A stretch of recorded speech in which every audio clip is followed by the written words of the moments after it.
Пай-пай өмір, өтесің-ау бір күні, тыясың-ау қуанышты күлкіні. Өмір деген бір жарқ еткен найзағай, өмір деген көк аспанның күркірі. Пай-пай өмір, өтесің-ау бір күні. Болмағандай, жүрмегендей сенде біз, кетеміз-ау, әй кетеміз, пендеміз. Ұрпақтарға береміз де кезекті, біз кетеміз, кету үшін келгенбіз. Мына күнде, мына аспанда даланау, бәрі бізден қаладау. Өмір дейтін тағатсыз бір қозғалыс, өмір дейтін өлемін деп қарамау. Өмір, адамға бір-ақ рет берілетін өмір бұл. Бүгінгі әңгіме кейіпкері атамыз Бостанұлы Айтбай осы өмір сүру міндетін кіршіксіз таза атқарды. Ол еш пенденің ала-жібін аттамады, әділдік пен шындықты ту етті. Ағайын туысқа қол ұшын созып, көмектесіп, кішіпейілдігін танытты. Жұмыста жауапты қызметкер, білікті басшы, отбасында қамқор әке, қадірлі жар, сүйікті ата еді. Әттең, Алланың маңдайға жазған сағаты таусылып, атамыз о дүниеге 75 жасында аттанды. Бостанұлы Айтбай 1945 жылы 9 тамызда Қарқаралы ауданының қазіргі Сарыбалы елді мекенінде бұрынғы Совет колхозында дүниеге келді. Әкесі Бостан еліне сыйлы азамат болған, ұстаздық қызмет атқарған. Анасы Рышан әжемізде қолы ашық, дастарханы берекелі, еңбекқор жан болған екен. Жастай шетінеп кеткен балаларды қоспағанда, атамызбен бауырлас 5 қыз өмірге келіп ер жетеді. Күміс, Гүлжан, Гүлбарам, Гүлзада, Гүлқайыр есімді қыздар арасында атамыз Айтбай жалғыз ұл.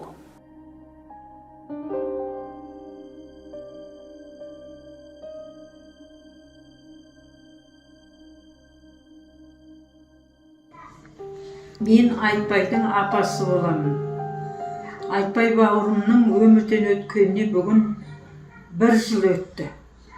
Адам баласының бірге тумағы бар, бірге жүрмек жоқ деген осы.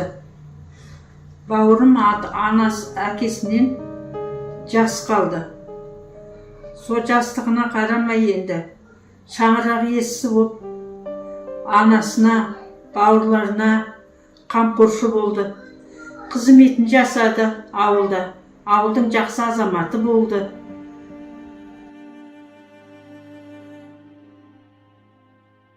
Соғыстан кейін өмірге келген балалардың балалық шағы қазіргіде мүлде басқа еді. Олар ерте есейді.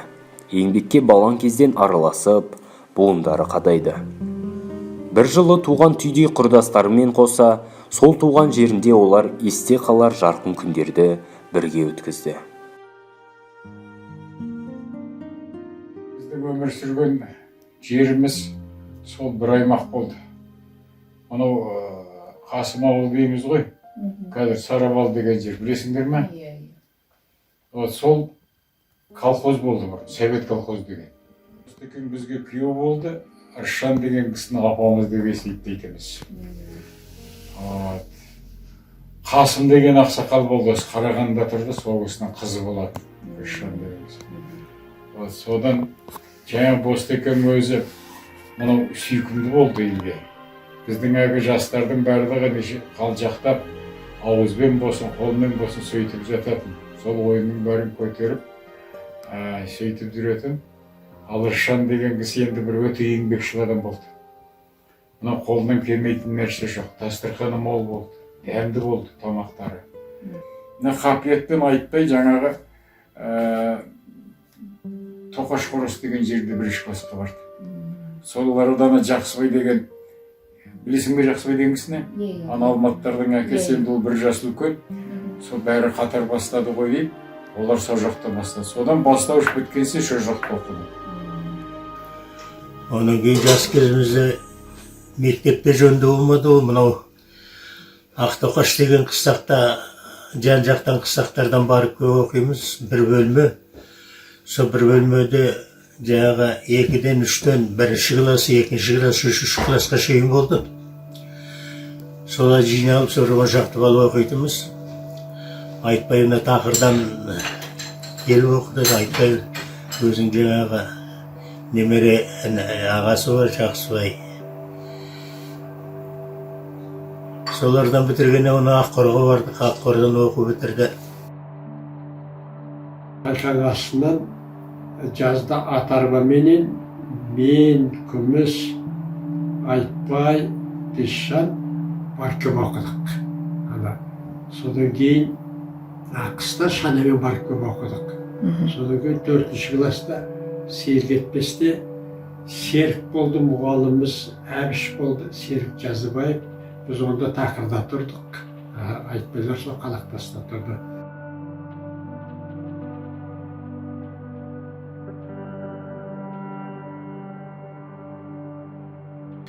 Өзі техника жоқ. Күш көлік дейді ғой, өгіз, ат, сондайлармен жұмыс істейді. Шөп шапқанда, сонда кісі де жетіспейді. Сол біз сияқты балаларды алып шығасы, біз енді 8-9 кезіндеміз ғой деймін. Соны аттарына мінгізіп алады жаңағы. Барғаннан кейін сала өгіздің алдында өгіз жетектеп жүреміз күні бойы. Сондай жұмыспен істеп қайтарда сол жаңағы атпен қайтамыз. Таңертең сағат 5-тен тұрамыз, кешкі 9-10-ға шейін жұмыс істейміз. Ойнау деген жоқ ол кезде. Ата-анадан бірге туған туыстар қашанда бір-бірін іздеп сағынып тұрады ғой. Оның сөзі, қылығы, бір нанды бөліп жеген, бірге ойнап, әке-шешесімен өткізген алыстағы сағымдай күндер санадан өшпек емес. Жүректегі сағынышты естелігімен атамның бір туған қарындастары бөліседі. Ол кісіні жалғыз ағамызды бергелетіп жүруші едік. Енді 3 қыз ғана қалдық. Енді қай жерде туғанын Ақтайлақта тудық қой енді бәріміз. Мен қоса жүрдім, мені ұл баладай өзінің артынан еріп, ұл баладай көп көруші еді. Құлқайыр екеуміз ғана үйде болдық сол. Құлқайыр еркелеу болды.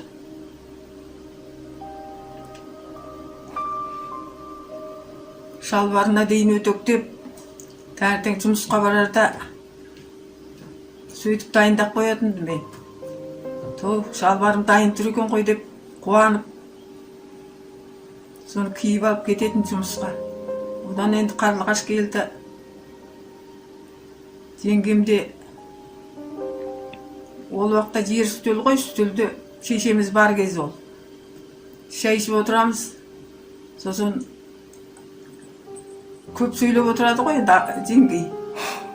Әр нәрсені айтып отырады, сөйтіп отырғандағы шайымызды ана кесесін алдына қойып қоя салсақ, соны ішіп алады. Әрқайсысын. Сосын біз күлеміз, айтақ екеуміз. Мен неге мазақтап отырсыңдар дейді. Қойшы айты жан деп соны шешеміз. Қарлығашым деп сөйтіп отыратын. Айты жаным деп. Айтпай Күлбарам деп біз екеумізді ғана атамызды ғана атайтын шешеміз. Елге сыйлы жуас кісі еді ол кісі де. Мен бұл ағайдың қарындасы боламын. Бұл кісі көп жыл қызметте болған адам, халқына қалаулы, еліне елеулі болған адам. Осы аға жеңгеміздің әке-шешеміздің орнына қойып сыйлаған адамбыз. Осы кісілердің артындағы ұрпақтарының амандығын тілейміз.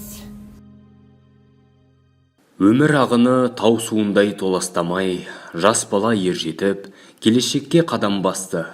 Ол 7-ші сыныпты аяқтаған соң, Қарқаралыдағы механиктер дайындайтын училищеге түсіп, білім алады.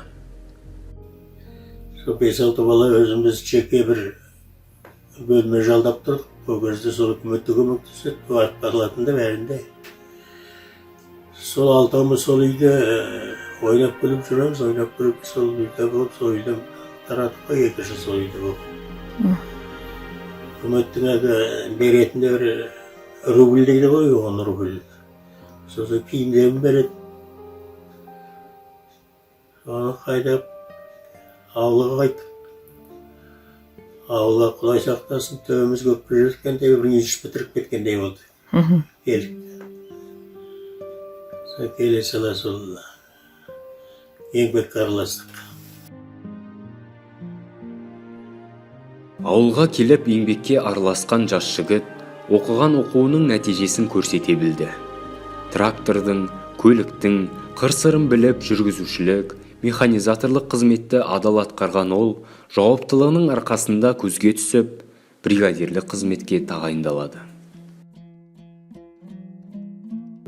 Айтқан содан кейін не де істеді? Ана трактордан кейін машиналдыдағы ана техпомощь дейді. Сол бөлімшенің көлдегі нелер. Соны істегенде машинасы елдің бәрі айтады. Осы ауылда бір машина болса тоқтамайды. Ол біздің айтпайды машинасы деп. Ол әлі сол кезде бір өнер тапқыш деген болады ғой. Сол айтпай жаңағы сүйретіп жүретін сварка деген болады ауылымыз артында. Соны ойластырып, жаңағы лишканың ішіне орналастырып, сонымен бір сыйлық алып, сонда бір көзге түсіп жүрді. Жұмыс өте тиянақты істеді. Қашан көрсете сол алғыс хат алып, сыйлық алып сөйтіп жүрді. 1965 жылы әжеміз Қарлығашпен бас қосып, отау құрады. Екеуі өмірдің ыстық суығын бірге көтеріп, бір-біріне адал серік, нағыз жолдас бола білді. Үлгілі отбасының бірі болды. Алла берген перзенттері бірінен кейін бірі дүниеге келіп жатты. Бригадирлік қызметті жақсы атқарған атам сол өңірдің бөлім меңгерушісі болып сайланады. Бұл қызметте де өзінің асқан жауапкершілігін ел басқара алу қабілетімен ұштастырды. Жауапкершілік деген мол ғой. Анау қайтсе жүру керек, оған сайманды табу керек. Енді табылмаса соны қалайда жүргізу керек. Анау өзінің енді механизаторлар ғой жүргізеді. Олармен тіл табу керек. Олар сыйлады. Енді сол ауылдың адамдары ғой, азаматтар. Әбі жасы үлкені болсын, құрбылары болсын, жасы кіші болсын, сыйлады айтпайды. Ол сыйлата білді. Өйткені өтірік айтпайды, бейсауатталап қоймайды, боқтап бұрымайды. Көрдің бе? Анау техниканы біледі, енді ауылдың жағдайын біледі. Ауылдан шыққан бала ғой. Ана малдың да жағдайын біледі, жердің жағдайын біледі. Қалай жайылу керек, шөп қалай шабылу керек, қалай үйлеу керек. Мен осының барлығын ана нені талап қойғанда біліп қойса, оған ешкім дауласпайды, оған қарыстырмайды ғой. Мен сондай сыйлы болды. Бригадирде өте бір тиянақты істеді, жақсы істеді. Жұмыс алға жүрді. Шөпті шабылды, егінді жиналды. Сонымен бар управляющий қойды сол. Сарыбалда біраз жыл осы қызметті атқарған соң, атамыз Ақбай Қызылбай ауылына бөлім меңгерушісі болып сайланып, осы мекенде ғұмырының соңына дейін тұрақтап қалады. Сол кездегі үкіметтің тапсырмасын тиянақты атқарып, бұл ауылдың да шаруашылығының дамуына зор үлес қосады. Бір айтпайдың бір жақсы қасиеті екі сөйлемейтін. Бірдеңе істі орындайым деп, істейім десе, істейтін. Сондықтан оның әгі қызметті алға басып жүрген Сарыбалда да, содан кейін Ақбай Қызылбайда да солай болды. Өте өзі әділ болды. Содан кейін жұмысына өте берік болды. Нағыз принциппен жұмысты істеді. Жұмыс кезінде олайға анау, мынау деген қарамайтын. Сол жұмыс, кім қандай жұмыс істеді, ондайдағы туыстық не деген қарамайды. Сондай әділ болды. Қандай жағдайда не істеу керек деген сияқты. Қуаныш болсын, реніш болсын. Мынау үлкен кісіге мен қандай қарым қатынаста болу керек, жастармен қандай болу керек деген сияқты осындай жақтарына шебер болды. Сол жайлап отырып ретіне келтіретін. Сондықтан мынау оның маңайындағы адамдар сезеді ғой. Анау қарым қатынаста бір адамгершіліктің иісі шығып тұрады, білімділіктің иісі шығып тұрады. Сосын оны құрметтей бергісіз. Енді өмір кісіге арамдық ойламайтын, байлықты ойламайтын, біреуге болсын деп тұратын жігіт болады. Өмірі біреудің сыртынан өсек айтпайды, біреудің сыртынан айтпайды. Көп үндемейді, не болса да ішінде жүреді. Солай енді мынау үкімет жабылды, үкімет құлады. Естесіне, соның кейін ол өз алдында шаруашылық қыса қалды, техникасын алды. Сол балаларына ұралып қалдырып кетті, балаларын оқытты, жеткізді. Ешкімнен кем қалған жоқ. Бәрі де солай. Үй болды. Немересін көрді, шөбересін де көрді ғой, ме? Көрді. Шөбересін көрген, оның айтпайдың арманы жоқ енді. Шөбересін әлгі қазақ айтады ғой, шөбересінің қолына су ішкен кісі жұмаққа барады деп. Сол енді сондай жасы келді, сонда да қимаймыз енді соны. Сол жүре тұрса өмірдің өзінің заңы солай, қай уақытта дәмі таусылады, қай уақытта кетеді, сол уақытта кетеді. Жылдар жылжып, балалар есейді. Ата-ана ретінде оларға лайықты тәрбие бере білді. Бәрі бір отау иесі болды. Әжеміз екеуі немере шөберенің қызығын көрді, алтын тойды да көруге жазды.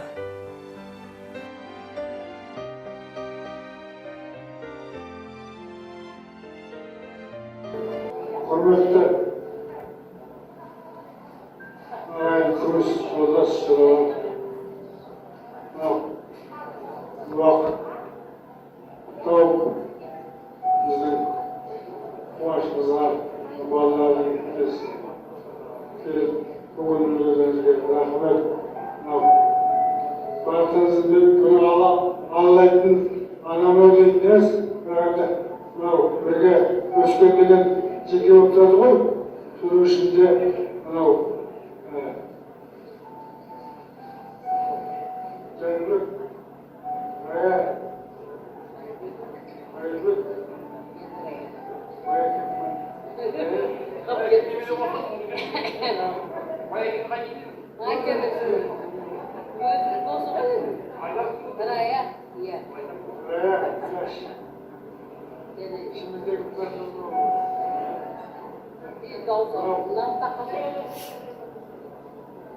көңіл бөліп мені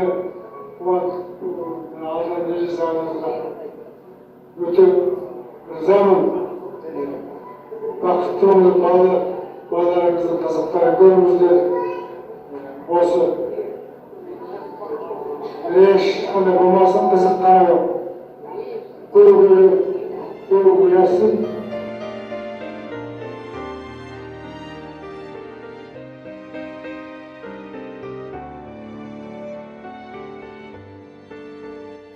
Біз үшін өткен талай жылдарыңыз. Жатыр ғой сол өмірде тұлғалы із. Әкелік, мектебіңізден тәлім алған, бұл күнде өзі де әке ұлдарыңыз. Өсті ұрпақ, соңыңыздан жетілді із.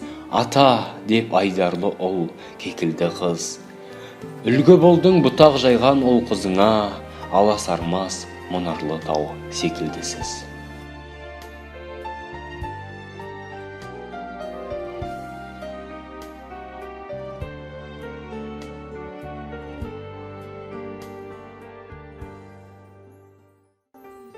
Бала кезінен бір тауға мінезі бұлай салмақты болатын. Жай балдарса секіріп етіп жүрмейтін, және де айтқан сөзінде тұратын, бұлай жолдастыққа сол бала кезінен өте тура берік болды. ешкімге арамдығы жоқ, ешкімді бір сыртынан балағаттап өсек айтпайды. Өз жұмысына берік, жұмысын өте тиянақты істейтін. Мына айтқаны қалың біліп қайтуым күндерім шын ерімен мен бардым. Мен барсам кіргеннен кейін ана келін өзіміздің қарындасымыз ғой. Аға деп жоғары шығыңыз десін айттым. Айтқан қайда деді, өз бөлмесінде деді. Қарасам ана өз бөлмесінде терезеге қарап тұр екен. Мені көріп тура жылап жіберді, тура құшақтап. Міне көзді, менде көзімнен жас шықты, сағынады ғой. Сағынады. О, Құдайға шүкір, олар өте жақсы. Күтті, біледі, ешқандай бір не болған жоқ, қарлығаштың жоқтығын білдірткен жоқ. Өте жақсы өмір сүрді, Құдайға шүкір. Ал енді біз енді ылғи сырт содан кейін Жәнібек кафе түшеміз. Бір рет қыстыгүні әдейі іздеп бардық. Бізде онда мектеп денсаулығы толып жүре алмайды, коляскаменен жүргізетін көрінеді.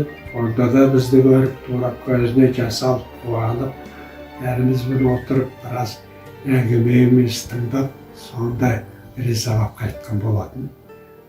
Бұл енді сонда қара. Біз енді бірге туған жоқпыз, бір жылда тудық. Сол енді 7-8 жастан бастап, былтыр мысалы үшін айтпай 75 жасында кетті ме, соғанға дейін біз қарым-қатынасымыз үзілген жоқ. Қайда жүрсек те. Енді бұлар ылғи көбінесе ауылда болды, мен мына шет жақта жүрдім, ес бітіріп етіп кеткенше. Бірақ қарым-қатынасымыз үзілген жоқ. Сондай жағдайда өмір сүрдік қой. Жатқан жер жайлы болсын, топырағы тоқта болсын, басында ағар балалары аман болсын, болсын енді. Мәңгілік ұрпақ жалғасы береді ғой, сол айтпайды. Иә, адамның ғұмыры жазылған кітаптай. Бірақ ол кітаптың салмағы, беттерінің тек жарқын ғұмырнамаға толы болуы адамның өзіне байланысты. Атамыз осы өмір кітабын тек жақсы беттерге толтыра алды. Шыншылдық, әділдік, өтірік сөйлемеу, сөздің емес істің адамы болу сияқты қасиеттер осы әулет ұрпағының биік туындай болып қалары анық.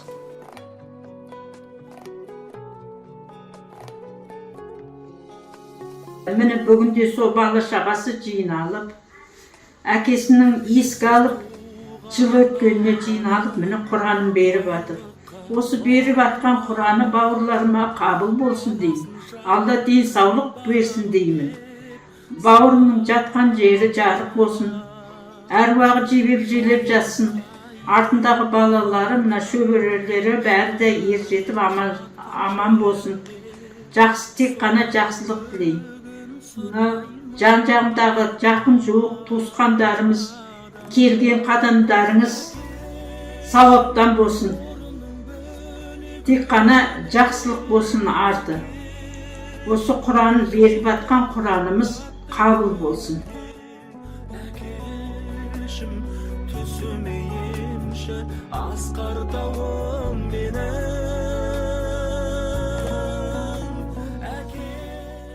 Сізді біз сағына еске аламыз. Жатқан жеріңіз жайлы, топырағыңыз торқа болсын. Алланың мейірімінде, пайғамбардың шапағатында болыңыз.